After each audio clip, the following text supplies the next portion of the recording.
What is your favorite technique for learning languages? Speaking, reading children's books, using textbooks, flashcards, etc. For me personally, my favorite way to learn languages is to take private classes. I've done it for French, I've done it for Spanish, I've done it for Mandarin, I've done it for Gujarati. Every language I speak, I've taken private classes. I like doing this for a number of reasons. Number one, when I take private classes, it essentially buys me a friend, something like that. You get a direct contact point with someone who speaks the language that you're trying to learn and they're a native speaker. Number two, because I travel abroad a lot, by paying for private classes, what ends up happening is I now have a contact in that country who opens doors for me in that country. Maybe they introduce me to new friends. Maybe they show me around. Maybe they can tell me places that I should definitely visit. Maybe they tell me places I should definitely avoid.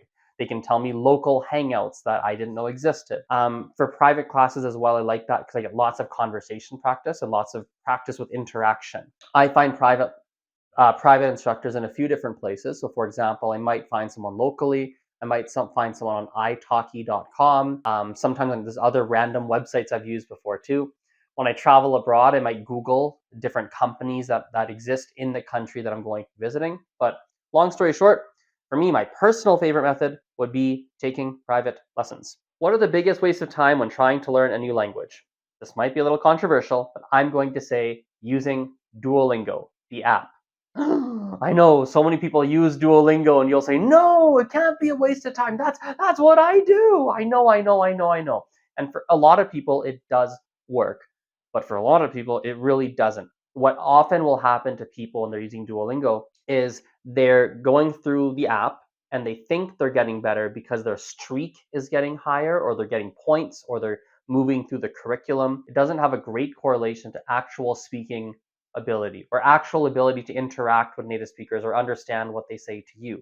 There's not a great correlation there. Now, again, for some people, yes, it can work. But for me personally, it's probably the biggest waste of time.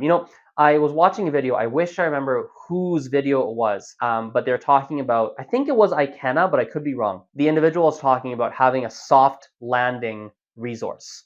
This is something that's easy to use, doesn't take a lot of cognitive effort, and something you can easily take out, for example, on your phone and just start to use, and it's better than nothing. I think Duolingo is, for me personally, not necessarily for you, but for me personally, it would be categorized as a better than nothing resource. When I've on a specific day, if I was really tired or really busy, it's better to do that than to do zero. So that's for me personally. And yeah, what does it even mean to learn a word? Do you know a word when you can pick it out of a multiple choice list, see it in your target language and translate it to your native language, see it in the native language and translate it to the target language, pick it out of in a sentence and say, oh, that's the right word in the sentence, be able to actively construct sentences with it? What does it mean to know a word? Okay, good question.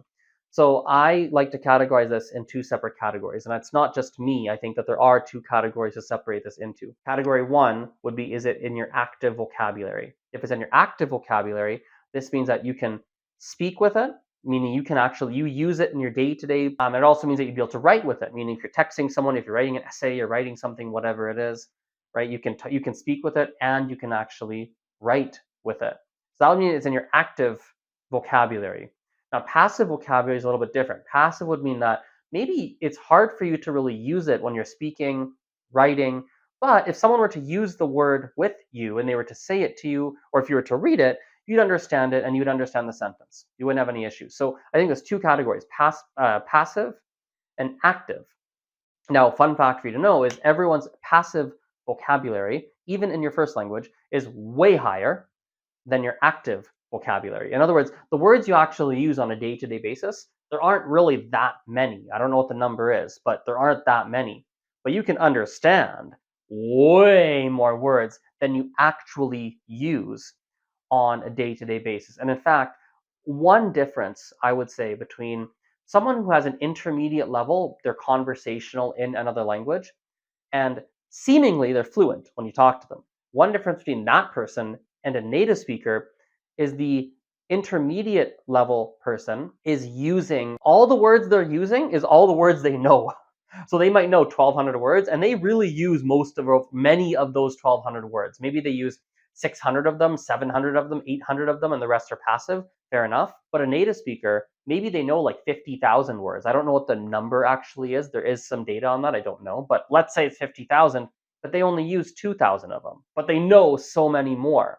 So if they read a book or something and the book has very technical words, for instance, they can understand. But if an intermediate level speaker picks up that same book, well, they can't, right? Because they don't have nearly that level of passive vocabulary. For people who are trilingual or more, meaning polyglot, do you find it very mentally taxing? Well, I would say generally speaking, I don't find it mentally taxing. I used to find it difficult to switch between languages. So if I was speaking in French and I had to switch to Spanish, that would be hard. Or speaking in Spanish, switch back to French, that'd be difficult. Or speaking in Mandarin, switching to French or whatever, that would be very difficult. And what's funny is that it's almost like every language has barriers between them. So French and Spanish, it'd be difficult to blend them together. But once I got used to switching between those two, I could pretty quickly switch between the two. But then when I added Mandarin, if I had to switch Mandarin to Spanish, well, that's a whole new game now. Or Mandarin to French, well, that's another whole new game, and that's not easy anymore.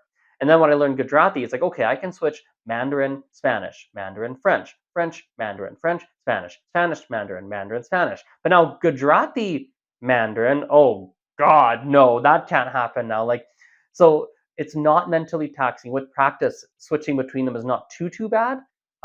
It's not too bad.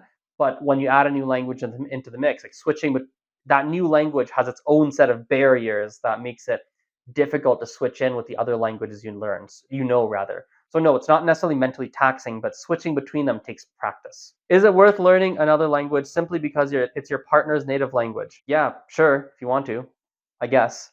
If you don't want to, then no. I can tell you though, there's benefits to doing it, especially if your in-laws, for example, don't speak English or whatever language you speak. Like, there are real benefits to doing that. You will be able to connect to that culture more. You will have some hilarious stories to tell. I have this such a funny story. My aunt married someone from Canada, and he doesn't speak Gujarati. He doesn't. But I remember when he was learning some of the words for foods, one day he said he's eating kachori. Now, kachori is a fried, it's like a fried ball with some filling inside, roughly speaking, like lentils, for example. And he's eating the kachori, and he goes, "Oh, I think he said these garam kachori are so good," or something like that. Garam kachori means hot kachori, but he mixed up the word and he said chokri. Now, chokri means girl. He's eating this. Oh, these garam chokri are so good. These hot girls are so yummy. It's something like that. And we're like, "Excuse me, what did you say?" Because kachori, chokri, they kind of sound similar. So you'll have all sorts of funny stories if you go and try to learn. If you try to learn, if you try to learn, if you try to learn, if you anyway, if you see him laughing behind the camera, but anyway, so he just thought this, you'll have lots of funny stories, let's just say. And that's the end of today's video, everyone. Thank you for watching. Thank you for listening. Go enjoy your garam kachoris, and I'll see you guys next time. Bye.